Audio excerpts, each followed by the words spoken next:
بسم اللہ الرحمن الرحیم۔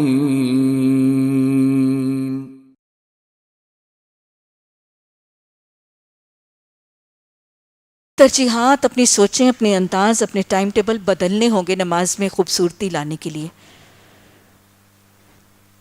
سب سے پہلی بات تو یہ کہ نماز کا انتظار کریں۔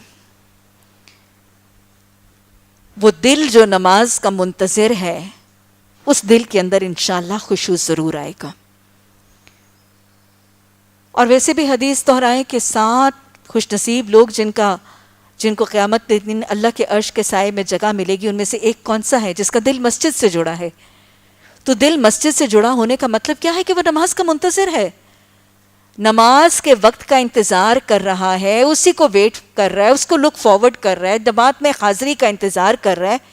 تو جس کا دل نماز اور جس کا دل مسجد سے جڑا ہے، انشاءاللہ اس کو عرش الہی کے سائے میں جگہ بھی ملے گی، لیکن دنیا میں اس کی نماز میں اس کو خشوع بھی ملے گا۔ تو نماز کا انتظار کر لیجئے، نماز کے منتظر رہیں۔